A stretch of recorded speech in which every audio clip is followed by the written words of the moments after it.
Perkenalkan, nama saya Lele Susanti. Saya dari Universitas Nahdlatul Ulama, dari Fakultas Ilmu Pendidikan Sosial. Prodi saya PGSD. Perkenalkan, nama saya Devi Yakti Mumpuni. Saya dari Universitas Nahdlatul Ulama Blitar, Fakultas Ilmu Pendidikan Sosial. Saya dari Prodi PGSD.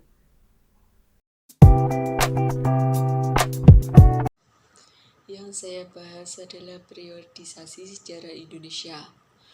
Periodisasi sejarah Indonesia adalah pengelompokan atau pembabakan peristiwa-peristiwa sejarah yang menonjol dalam satu kesatuan tema atau kronologi dan diurutkan berdasarkan waktu. Urutan periodisasi sejarah Indonesia ada 11. Yang pertama, zaman prasejarah. Zaman ini juga disebut sebagai zaman purba, yaitu ketika munculnya tanda-tanda kehidupan bangsa Indonesia sampai dengan mengenal tulisan. Yang kedua, zaman pengaruh Hindu-Buddha. Kala itu manusia mulai mengenal tulisan. Hal tersebut dibuktikan dengan penemuan prasasti di Kutai, Kalimantan Timur yang berangka 400 m. Yang ketiga, zaman pengaruh Islam. Zaman ini bermula pada tahun 1500 sampai 1700. Perkiraan lainnya mengatakan agama Islam mulai muncul pada abad ke-7. Yang keempat, zaman penjajahan dan kolonialisme. Zaman ini ditandai dengan kajian mengenai masuknya bangsa Barat ke Indonesia pada abad ke-15, lalu perlawanan kerajaan di berbagai daerah, sampai dengan akibat yang timbul di berbagai aspek kehidupan masyarakat. Yang kelima, zaman pergerakan nasional. Periode ini disebut sebagai pergerakan nasional. Pada zaman tersebut, mulai muncul kesadaran nasional dan upaya memperjuangkan kemerdekaan bangsa Indonesia dalam ikatan kebangsaan. Yang keenam, zaman penduduk Jepang. Periode ini ditandai dengan berkuasanya Jepang di Indonesia hingga kekejaman Jepang dalam Perang Asia Timur Raya dan persiapan kemerdekaan. Masa ini dimulai pada 1943 sampai 1945. Yang ketujuh, zaman mempertahankan kemerdekaan. Era ini berisi kajian mengenai proklamasi kemerdekaan hingga percobaan sistem pemerintahan pada awal kemerdekaan dan upaya mempertahankan kemerdekaan pada tahun 1945 sampai 1949. Yang kedelapan, zaman RIS dan demokrasi liberal.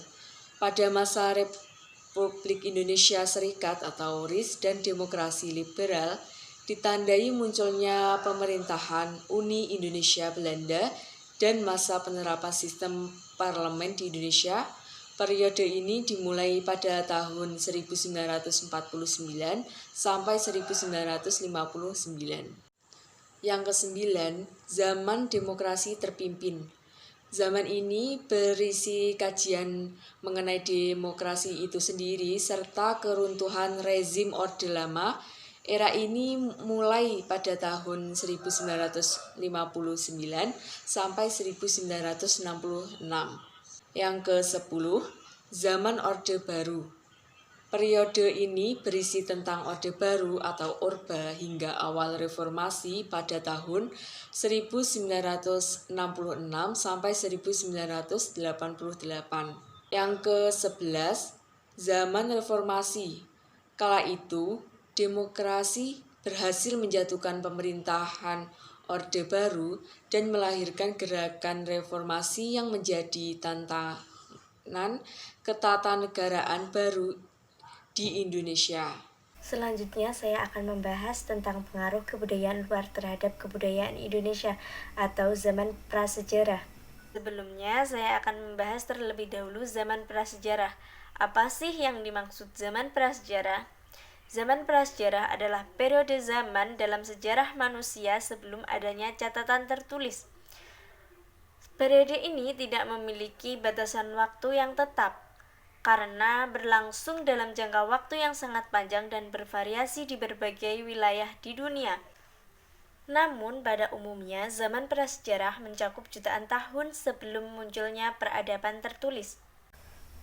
Berikut adalah tahapan utama dalam proses masuknya zaman sejarah. Yang pertama adalah zaman Paleotikum atau zaman batu tua. Zaman ini adalah periode paling awal dalam zaman prasejarah, di mana manusia hidup sebagai pemburu, pengumpul, dan bergantung pada alam untuk bertahan hidup. 2. Mesolitikum atau zaman batu pertengahan.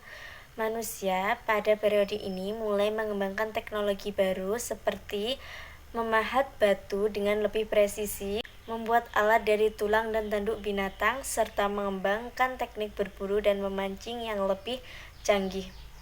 3. Neolitikum atau zaman batu baru.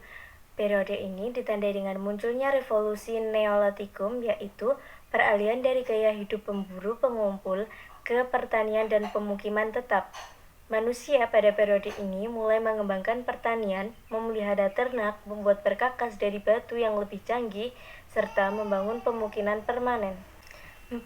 Zaman logam. Setelah zaman batu, manusia mulai menggunakan logam sebagai bahan untuk perkakas dan senjata. Periode ini dibagi menjadi zaman tembaga, zaman perunggu, dan zaman besi. Selanjutnya, pengaruh kebudayaan luar terhadap kebudayaan Indonesia. Kebudayaan luar memiliki pengaruh yang signifikan terhadap kebudayaan Indonesia. Sejak zaman kolonial, Indonesia telah terpengaruh oleh budaya-budaya luar yang masuk ke dalam wilayah Indonesia seperti budaya India, Tiongkok, Arab, dan Eropa. 1. Pengaruh kebudayaan India. Pengaruh kebudayaan ini terjadi pada abad ke-1 Masehi. Pengaruh ini dapat terlihat dari peninggalan arkeologis seperti candi dan prasasti.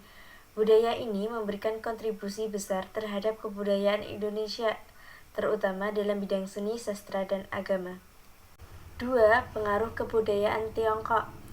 Pengaruh kebudayaan ini terjadi pada abad ke-5 Masehi. Pengaruh ini dapat terlihat dalam bidang agama, seni, teknologi, dan makanan. Agama Buddha, Taoisme, dan Konfusianisme memengaruhi sistem kepercayaan di Indonesia. Seni dan kerajinan Tiongkok seperti seni ukir, seni kertas lipat, dan keramik juga memiliki pengaruh yang signifikan di Indonesia. 3. Pengaruh kebudayaan Arab. Pengaruh kebudayaan ini terjadi pada abad ke-7 Masehi. Pengaruh ini dapat terlihat dari penyebaran agama Islam di Indonesia. Budaya Arab memberikan pengaruh terhadap kebudayaan Indonesia, terutama dalam bidang agama dan bahasa. 4. Pengaruh kebudayaan Eropa. Pengaruh kebudayaan ini terjadi pada abad ke-16 Masehi. Pengaruh ini dapat terlihat dari penjajahan Belanda di Indonesia yang membawa pengaruh kebudayaan Eropa.